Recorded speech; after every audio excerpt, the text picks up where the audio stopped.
자, 출애굽기 여행을 우리가 떠나고 있습니다. 저는 오늘 한 날에 대해서 의미 있는 그 날, 우리가 인생이 변화될 뿐만 아니라 인류의 역사가, 아니 세계의 역사가, 우주의 역사가 변화되었던 한 중요한 이벤트, 사건이 있었던 날을 여러분께 오늘 소개하려고 합니다. 자, 출애굽기, 우리가 말 그대로 엑소더스라고 하죠. 이집트를 나왔던 때 약 430년에 요셉으로 인해 70여 명의 이스라엘 백성들이 약 한 290만에서 300만까지 번성하고 약 400년 동안, 그리고 요셉을 알지 못했던 애굽 18왕조 이후에 19, 20왕조가 있으므로 이스라엘 사람들을 괴롭히고 그들을 노예로 만들고, 이제 다시 그들이 하나님이 꿈꾸는 하나님의 땅 가나안으로 가야 되겠다, 그리고 자유를 향해서 가려고 했던 그때 걸출한 지도자 모세를 통해 하나님이 이스라엘을 구원하려고 하셨습니다. 모세가 바로 앞에 섰습니다. 자, 우리가 잘 알고 있는 대로 모세가 자기의 친인척 관계에 있었던 파라오 앞에 서서 나의 백성, 하나님의 백성을 보내라 라고 했더니 바로가 보내지 않습니다. 그리고 하나님이 모세를 통해 그 이집트에게 10가지 재앙을 내립니다. 자, 우리 소위 알고 있는 10가지 재앙. 오늘 그 재앙에 대한 스토리입니다. 오늘 이 본문은 한 7장부터 보는 것이 맞을 텐데요. 자, 7장부터 우리 12장까지 하나를 여러분들이 통으로 봐주시고 읽어주셨으면 좋겠습니다. 7장에는 지팡이가 뱀으로 변하는 이적 사건으로 시작이 됩니다.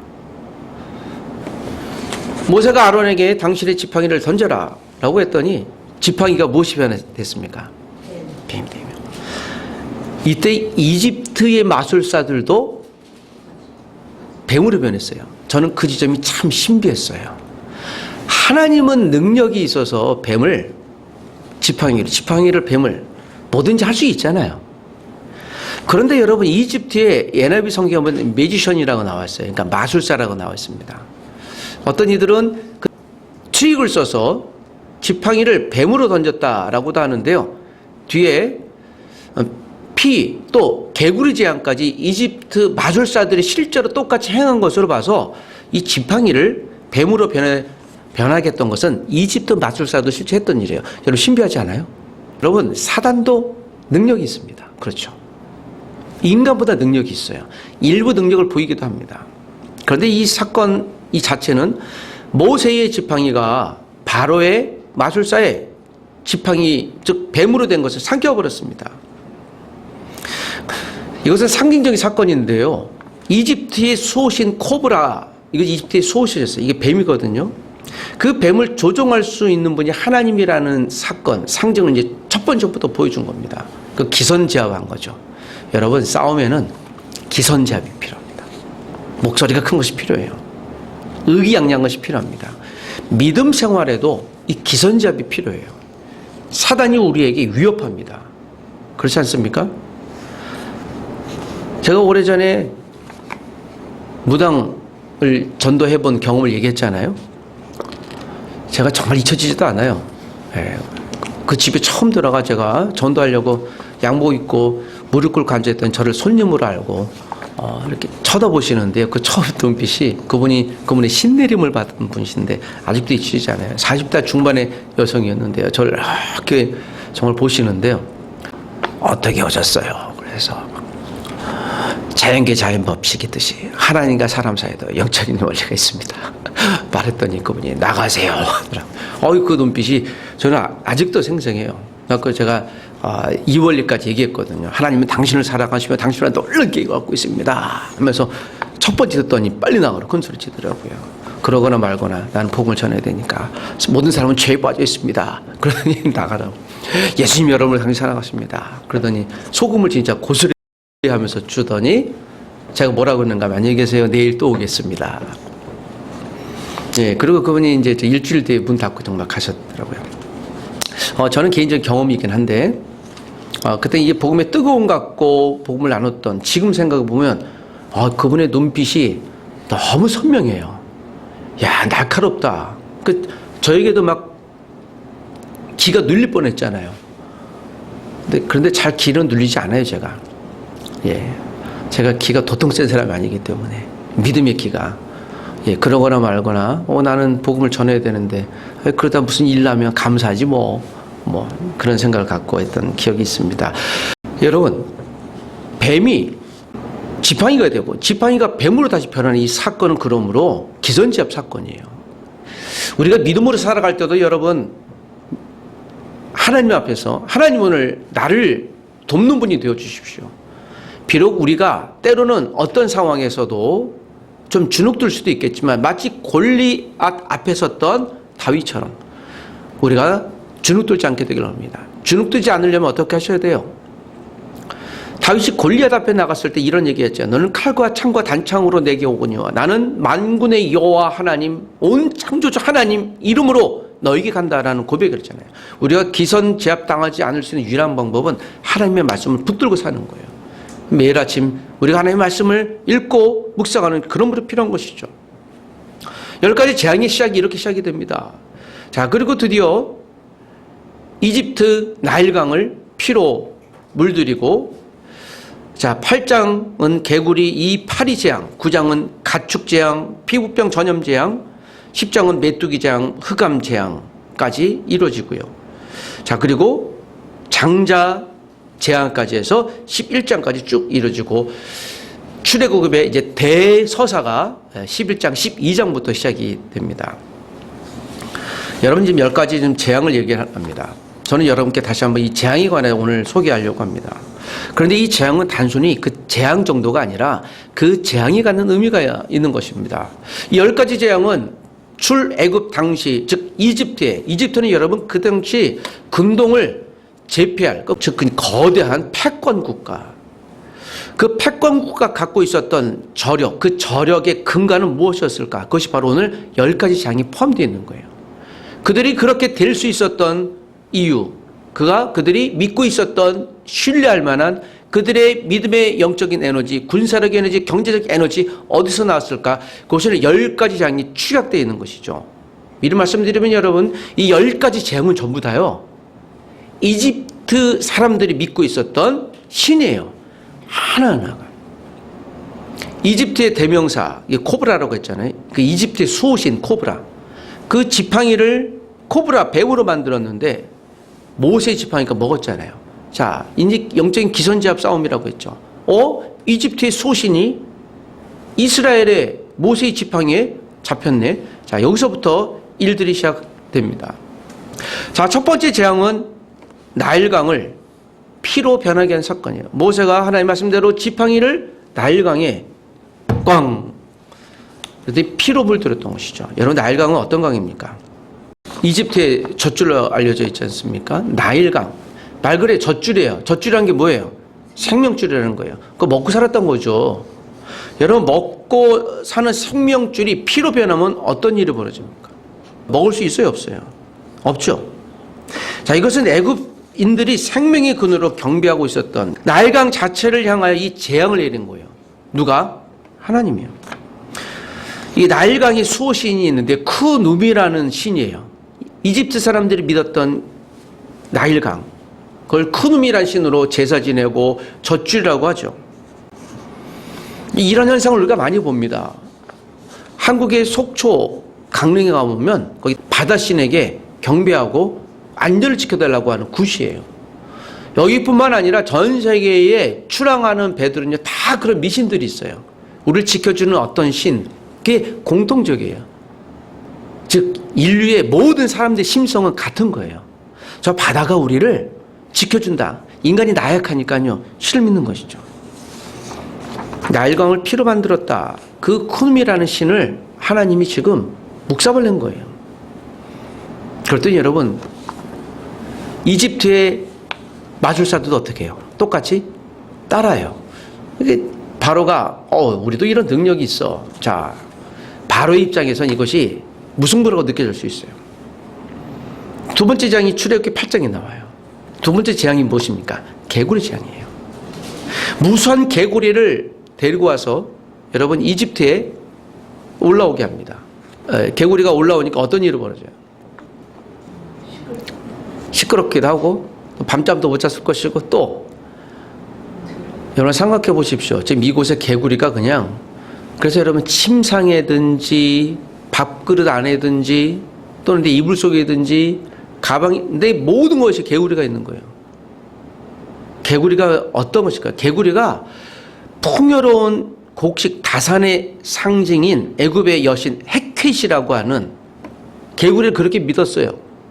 그런데 여러분 그들이 믿었던 헤켓 여신이 이제는 이집트를 방해하는 거예요. 그들이 믿고 있던 신 이제 하나하나가 자기를 풍요롭게 해주고 신뢰했던 그 신이 이제 자신들을 괴롭히는 신으로 변하는 거예요. 그런데 이집트 마술사들도 이걸 따라하네요. 바로 입장에서는 무승부가 될 수 있었던 그렇게 생각했을 것이에요. 세 번째 재앙이 곧 이어 일어납니다. 출애굽기 8장 16절부터 세 번째 재앙이 이 재앙이 이 재앙이 영어로 라이스라고 하잖아요. 쌀이 아니라 말 그대로 이건 땅에 티끌을 왜 던졌더니 이게 다 이로 변해요. 이 벼룩일 수도 있고 뭐 여러 가지. 그러니까 곤충이 모든 것을 사람들을 변화시키는 거죠. 그런데 이게요 그냥 사방에 덮여버린 거예요. 근데 이 재앙은요 그냥 다 덮은 거예요. 근데 여러분 이 땅의 신 이게 예로라고 해요. 땅의 우상 또 게브라고도 합니다. 게브 예로 신들이 그가 믿었던 땅의 신이 이집트를 묵사벌내는 거예요.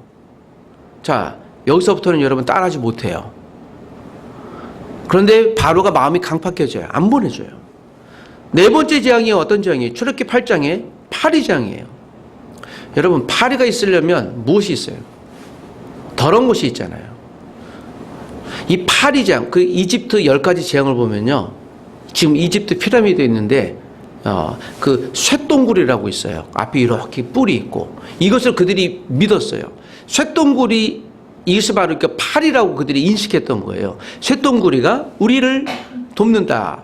우리를 지켜준다. 이것을 이제 우리 케프리라고 이름이 쇠똥구리를 이걸 우상으로 믿은 거예요. 이것이 우리를 지켜준다. 우리를 인도해준다. 왜냐하면 쇠똥구리가 땅을 파면서 땅을 기름지게 하잖아요. 그래서 이 파리, 케프리, 쇠똥구리라고 하는 것이 우리의 땅을 풍요롭게 해준다. 그래서 그걸 우상을 만들고 절하고 믿었던 것이죠.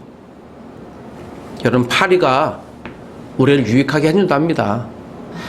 여러분 파리 나갈 때 여러분 제사 지내십시오. 얼마나 허무하겠습니까? 그들이 믿었던 거예요. 그 제국이.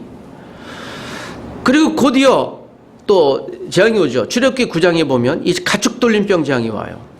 생축이 전부 다 악질이 생겨요. 황소든 또 이 암소든 간에 이집트 사람들이 황소와 암소를 믿었거든요. 이게 가축의 우상 아피스라는 거예요. 그래서 여러분 황소 머리를 갖고 그들이 그 신상을 만들어 섬기고 믿잖아요. 자 이때부터 이제 이집트가 서서히 무너지기 시작해요. 황소 그러니까 뭘 못합니까? 농사를 못 짓잖아요. 다 죽어버려요. 그냥 죽는 게 아니라 이들이 질병에 걸려서 하루아침에 그러니까 이게 시체 썩는데도 동물 사체 썩는데도 진노하겠죠. 이게 하루아침이에요. 근데 여러분 이게 이집트 안에서만 일어났어요. 그 위에 고센 땅 이스라엘 사람들이 있었던 땅은 딱 반으로 그림자처럼 갈려서요. 여기는 멀쩡해요. 이걸 지금 이스라엘 사람도 보고 있는 거고 이집트 사람들도 보고 있는 거예요. 저기는 살고 우리는 죽는 거예요. 바로가 마음이 강팍해졌어요. 그래도 보내지 않아요. 이제 여섯 번째 장 악성 종기장이 나타납니다. 출애굽기 9장이 독종이 재앙이 임하는 것이죠. 마술사들이 치료를 하려고 해도 안 돼요. 심지어는 마술사들도 독종에 걸려버려요. 여러분 치료자 믿고 있었던 마술사들마저도 자기 독종에 걸려 이제 죽게 돼요. 죽어나가는 거예요. 자 이제 여호와의 능력을 막을 수 없다라는 것을 보여주는 거예요. 그 당시 그 사람들이 믿었던 임호텝이라고 하는 우상이에요. 이게 치료의 우상이에요. 치유의 신. 7번째 우박장이 나옵니다. 출애굽기 9장에 우박장이 뭐예요? 하늘에서 뭐가 떨어지는 거예요? 우박이 떨어져서요 밑에 땅에 모든 걸 그냥 회파해 버렸어요. 뭐 채소든 먹을 만한 모든 것들. 여러분 이들이 하늘의 호루스라고 하는 신을 늘 제사했거든요. 하늘의 신. 하늘에서 믿었던 호루스가 우박을 내려서 땅에 있는 모든 것들을 파쇄해 버립니다. 자 이때부터 이제 바로는 멘붕이 돼요. 의학적으로 공황장애가 오는 거죠. 뭘 해도 안 되는 거예요. 다. 자기가 제어할 수 있는 게 없는 거예요. 그래도 안 보내요. 8번째 장이 등장합니다. 이제 끝을 다가가죠. 출애굽기 드디어 10장으로 넘어옵니다. 메뚜기 장이에요. 메뚜기 장은 이 당시 근동에서 이집트에서 7, 8년에 한 번씩 와서 회파했던 그런 역사적인 기록이 있어요. 익숙해 있던 것이죠. 근데 그냥 메뚜기가 아니라 크고 작은 기록에 가면 사람 팔뚝만한 메뚜기. 그러니까 이거는 사람 대칠만한 그런 거예요. 이게 한 번 와가면요, 뭐 하루면은 곡식 그냥 아작나요. 지금도 여러분 남미나 또 미국이나 이런 메뚜기 때 한 번 오면요, 재앙이라고 하지 않습니까? 그 긴급 사태도 선포하고, 이 당시에는 뭐 농경기 이런 것도 없었을 것입니다. 곡물을 파괴하면 그냥 끝이에요. 자, 폭풍과 곡식의 우상 세트예요. 메뚜기가 다 이것을 먹어버리잖아요. 곡식이 없어지는 거잖아요. 우상 셋, 이게 셋이라고 하는데 이것을 완전히 무력화시킨 거예요. 여러분, 이집트는 젖과 꿀이 흐르는 땅이에요. 곡창지대예요. 날강이 있잖아요. 한 번도 그들이 음식 걱정을 안 해본 민족인데요. 이게 없어진 거예요. 이제 그들이 믿고 있었던 폭풍과 곡식의 신, 이게 이제 끝장나버린 거예요. 그것도 여러분, 불과 며칠 사이에요. 그래도 안 보내주네요. 바로가 마음이 강팍해졌어요. 9번째 장입니다. 출애굽기 10장, 11장 바로 전에. 흑암장을 보내요. 자, 이때부터 이제 바로가 이거 안 되겠구나. 이스라엘 보내줘야겠구나. 라는 생각의 전환을 하게 됩니다. 흑암이 며칠간 왔었어요. 3일간이에요. 흑암장. 여러분, 그냥 흑암이 아니라 그냥 새까만 거예요. 그냥 안 보이는 거예요. 별은커녕 하나도 안 보여요. 이것은 애굽 사람들이 믿고 있었던 가장 최고의 신, 라라고 하는 태양신이에요. 여러분, 태양이 하루뿐만 아니라 3일 동안을 가려버렸어요. 이것도 지금도 신비한 일이라고 볼 수 있잖아요. 3일 동안 없었어요. 그 당시 사람들이 뭐가 있었겠습니까? 뭐 밤에 불은 비칠 수 있었겠지만 이 3일 동안 그들이 암흑천지가 된 거예요. 애굽인들의 최고의 신, 가장 신 중의 신이라고 믿었던 태양신 라에 대해서 하나님이 철저히 개입하신 거예요. 그것도 여러분, 불과 3일 만에 그들이 믿고 수천 년을 믿고 있었던 그들의 태양신 라는 불과 3일 만에 소멸됐어요. 이것을 하나님이 그 강팍했던 바로에게 보여준 것이죠. 자, 그러더니 이제 그냥 남자만 가라. 사람들은 두고 이제 거래 딜을 하기 시작해요. 그래서 전체 안 보내줍니다. 자, 그리고 드디어 출애굽기 12장. 자, 11장부터 12장까지 오늘 읽었던 우리가 본문이 등장합니다. 자, 읽었던 11장에 보면 여호와께서 모세에게 이르시기를 내가 이제 한 가지 재앙을 바로와 애굽에 내린 후에야 그가 너희를 여기서 내보내리라. 자, 그 한 가지 재앙이 어떤 재앙이에요? 이제 마지막 재앙, 장자 재앙이에요. 애굽의 사람과 짐승에 처음 난 것을 다 죽여버려요. 장자가 죽는 이 10번째 재앙은요, 바로의 아들도 죽었어요. 이 당시 여러분, 이게 마지막 재앙이었던 이유는요, 바로가 이집트를 지키는 것은 바로의 리더십에 철퇴를 가한 거예요. 즉, 바로도 자기가 신이라고 그랬거든요. 파라오가 이집트의 신이었고, 인간 신이었고, 인간 신인데 자기 자녀가 죽어요. 그러니까 그 신이 아니에요. 신이 아니라 지극히 약한 인간이라는 걸 증명해내는 거예요. 이제 그가 아들을 잃은 슬픔뿐만 아니라 이제 모든 걸 다 잃어버리는 거예요. 이때 여기서 이제 모든 걸 다 포기합니다. 생명과 치료의 여신 이시스와 생명과 사망의 신 오시리스, 바로 자체에서도 이제 그가 지극히 인간에 지니지 않는다는 것을 보여준 것이고요. 생명의 신, 죽음의 신 이시스와 오시리스, 이것도 다 파쇄한 거예요. 자, 요건 또 이 말했던 10가지 신은요, 나중에 여러분 로마가 계승해요. 로마가 또 자기 신으로 또 믿어요. 아이고, 사람들 그래요. 여러분 지금도 그러지 않습니까? 농사 지낼 때 풍요롭기 위해서 하지 않아요? 요즘 대학에서는 그런 거 없었는데요, 여러분. 대학에서도 여러분 학생들이 그런 것도 있죠. 예를 들면 축제할 때, 요새는 그런 거 없는데요. 제가 대학 다닐 때만도, 아니요, 제 기억에는 2000년 초중반까지 있었어요. 학생회에서 축제할 때 뭐 하는가 하면요. 고사 지내요. 돼지머리 놓고. 그걸 학생들이 좋다고 해요. 그것이 미련한 짓이잖아요. 국내 유명한 어떤 전자회사에서 스마트폰을 낼 때요. 고사 지냈잖아요. 잘 돼지머리 앞에. 이거 잘 지내게 해달라고. 이전 월드컵 할 때, 월드컵 예선전 할 때 여러분. 그 국가에서 축구 감독하고 그 축구협회 사람들이 와서 고사 지냈잖아요. 그걸 또 TV에 방영하고 있고. 여러분 지금도요. 그 남 얘기가 아니에요. 우리가 조금 더 어려운 일 있으면 집에서 뭘 지내요? 뭐 굿도 하고 크고 작든 간에 누구 불러와서 뭐 굿거리도 하고 그러잖아요. 뭐가 안 좋은 일 있으면 뭐가 안 좋다고요? 그래서 뭘 해요? 뭐 별별 점도 치고 별로 하잖아요. 뭐 액땜 있다란 말도 하지 않습니까?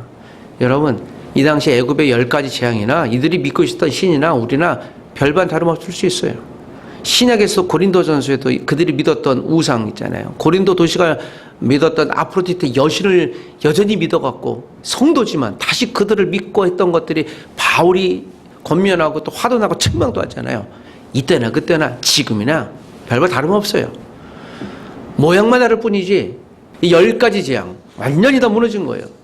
이제 출애굽기 12장부터는 이제 새로운 믿음의 시대, 광야 시대가 열어집니다. 11장까지는 바로 그 대서사의 마지막, 즉 이집트로서도 마지막이에요. 이집트가 이 사건 때문에 국력이 쇠했어요. 왜냐하면 이 사건 뒤에 이스라엘 백성들을 보내잖아요. 그리고 바로가 이스라엘 백성들 보낸 것을 후에서 다시 잡으러 오다가 이집트 군대가 어디서 수장돼요? 포기받아 수장되잖아요. 그때 여러분 병거가 있어요. 그 당시 이집트가 갖고 있었던 최첨단 무기 병거, 동그란 바퀴가 달린 말병거. 그때는 이집트만 거의 소유하고 있었거든요. 그게 600기가 다 물에 수장됐어요. 그래서 이집트가 갑자기 어느 날 그 근동 국가의 최고 패권 국가가 위에 있는 신생 국가에 밀리기 시작해요. 역사적으로. 이건 중요한 사건인 것이죠. 이집트가 마지막 끝장나는 사건이에요. 여러분 아무리 패권 국가이고 위대한 무기를 지녔을지라도 하나님 앞에서는 그게 소멸되는 거예요. 의미가 없는 겁니다. 제가 이 사건을 보면서 여러분 이집트인들이 믿고 있었던 하나하나의 신, 약 400년 동안 그들이 믿고 있었던 그 10가지 신들이 자신을 보존해주고 풍요를 주었다고 여겨지지만 하나님은 한순간에 그것을 무력화시킬 수 있는 겁니다. 여러분 그러나 이 10가지 재앙에서 우리에게 주는 메시지는 무엇입니까? 모든 사람들, 모든 인류는 각각 자기를 믿고 있고 나를 이렇게 인도해주는 신이 있다라고 믿어요. 우리 지금 시험은 끝났지만 수험생들이 시험 볼 때 요새는 그런 게 있나요? 그 입구에 뭘 붙여요? 엿붙이잖아요. 엿을 왜 붙이죠? 여기 있는 대학생 청년들은 혹시 여러분 수험 볼 때 그날 아침 부모님이 혹시 엿 주셨어요? 예. 저는 고등학교 입시 볼 때 저희 어머님이 아침에 미역국 끓여줬다고 아버님이 얼마나 그냥 대박 혼냈는지 아직까지 기억이 나요. 고등학교 고입 시험 보는데 미역국 끓여줬다고 아버지 어머님은 굉장히 혼내셨어요. 왜요? 미끄러진다고요. 그런데 미역이 있잖아요. 사람 두뇌전을 하잖아요. 그 시험 보는 날 미역국 드시고 가셔야 돼요. 우리는 이런 아주 잡다한 미신에 속아서요. 그대로 있어요. 그걸 또 신뢰하고 믿기까지 해요. 그래서 엿장사가 그 수험생 전날 1년치 장사한다고 그러잖아요. 이런 핵에 막직한 일 어디 있겠습니까? 여러분 시험 보는 아침 꼭 미역국을 들고 많이 드시고 가십시오. 제가 이사를 한 12, 13번 했습니다. 이사할 때 꼭 이사하시는 분들이 묻는 게 있습니다. 요런 요날이 있는데 좀 가격이 2배로 있는 날을 얘기하면서 그가 손 없는 날? 있는 날? 길을? 그게 뭐 손이 그게 무슨 손인지 저는 아직도 모르겠어요. 그걸 또 믿어요. 또 신뢰하고 돈도 비싸고 하필이면 비싼 돈 주고도 그날 이사하려고 그래요. 참 신비하죠. 사람들의 심성이 다 그런 것 같아요. 시편에 보면 인간의 인생이 70, 80이라고 그랬습니다. 그 당시 보편적인 삶이었던 것 같습니다. 우리가 그래서 80평생이라는 말만 쓰지 않습니까? 80평생 동안 우리가 산다라고 했을 때 우리가 얼마나 많은 재물을 얻겠습니까? 여러분, 우리가 11장에 보면 하나님이 이스라엘 백성들을 데리고 나오도록 이제 하나님이 장자 재앙에서 이스라엘 사람들을 구별하는 것을 봅니다. 그리고 여러분 12장 계속이어서 11장과 12장이 같이 가는데요. 6월절을 보내게 하고요. 이스라엘 사람들에게 이제 곧 다음 날 출애굽을 하게 하는데 이스라엘 백성들에게 하나님이 말씀하세요. 너희가 애굽에서 나올 때 이집트 사람들에게 가서 그들의 집에 가서 원하는 모든 금은 보화를 다 가지고 오게 해요. 자, 11장 2, 3절입니다. 자, 11장 2, 3절 한 번 더 읽어보겠습니다. 다 같이 시작. 백성에게 말하여 사람들에게 각기 이웃들에게 은금 패물을 구하게 하라시더니 여호와께서 그 백성으로 애굽 사람의 은혜를 받게 하셨고 또 그 사람 모세는 애굽 땅에 있는 바로의 신하와 백성의 눈에 아주 위대하게 보였더라. 이제 바로와 이스라엘 애굽 사람들에게 모세가 위대한 사람으로 등극한 거예요. 바로도 어쩔 수 없는 최상의 권리자로 등극한 것이죠. 근데 2절에 보니까요. 이스라엘 사람들이 애굽에 가서 애굽 사람 집에 가서 무엇인지 원하는 대로 가지고 가게 해요. 그러니까 이집트가 완전히 무력화된 거예요. 이렇게 비유해 봅시다. 이집트 사람들이 80평생 금은 보화를 다 모아놨어요. 그런데 그날 전날 밤에 이제 노예였던 이스라엘이 집에 가서 그걸 다 갖고 나가요. 여러분 80평생이 날로 따지면요 29,000일이에요. 제가 계산해 봤어요. 시간으로 따지면 70만 800시간이에요. 그런데 하나님의 백성들은요 불과 하루 만에 그들이 모았던 모든 금은 보화를 어떻게 해요? 다 가지고 나왔어요. 인간은 29,000일 동안 80년 동안 모은 걸요. 하나님은 단 하루면 다른 손에 던져버릴 수 있어요. 우리가 아무리 모았던 또 유지했던 건강이든지 내가 갖고 있었던 모았던 모든 것은요 하루아침에 의미 없는 파쇄될 수 있는 거예요. 우리가 그렇게 되어져야 된다는 건 아니지만 이집트 사람들이 평생을 모아뒀던 보물, 금은 보화를 하룻밤 다 가지고 나온 겁니다. 이집트의 창고가 다 비었을 것입니다. 여러분 우리가 창고에 아무리 쌓아놓는다고 하더라도 여러분 우리가 아무리 재산에 또 통장에 물질을 다 쌓아놓는다고 하더라도 그것이 유효하겠습니까? 우리가 열심히 성실히 사는 것은 필요하지만 하나님의 시간, 하나님의 날 그때에 여러분 이거 아무것도 없는 무력화될 수 있는 상황이 될 수 있는 것입니다. 노력은 하되 여러분 우리가 하나님 넘어서는 안 돼요. 오늘 읽었던 우리 7장부터 보면 바로가요 강팍해졌다는 말이 10번이 나와요. 스스로 바로는요 마음을 돌이킬 마음이 없었습니다. 그리고 하나님의 강팍해 하셨다는 말이 또 10번이 또 나와요. 총 20번이 나와요. 강팍해졌다는 말은요 콩투 콘크리트, 즉 콘크리트화 됐다라는 거예요. 굳어졌다라는 거예요. 그가 자기가 견고하다고 생각했어요. 콘크리트처럼 견고한 사람이라고 생각했는데요. 하나님이 첫 번째 재앙, 두 번째 재앙, 세 번째, 네 번째 자꾸 재앙 주니까 그 콘크리트가 어떻게 돼요? 균열이 되는 거예요. 깨진 거예요. 인간이 아무리 권력자고 패권국가고 자기가 왕이라고 여기고 소유를 다 소유했어도 하나님이 한번 간섭하실 때 그건 다 가루가 되는 거예요. 하나님 앞에서 겸손해야 돼요. 그래서 우리 최고의 겸손은 무엇이라고 했어요? 예배라고 그랬잖아요. 그래서 주일 예배가 소중한 것이라고 그랬잖아요. 아무리 그가 겸손한 사람일지라도 하나님을 예배하지 않는 자는 그건 교만한 자입니다. 예수 그리스도가 없는 자는 교만한 자라고 이야기할 수 있어요. 아무리 우리가 예배당에 와 있어도 그러나 하나님을 믿지 않고 종교인으로 와 있다면 그는 교만한 자예요. 하나님이 교만한 자를 대적하신다고 그랬습니다. 하나님이 겸손한 자에게 은혜 주신다고 했어요.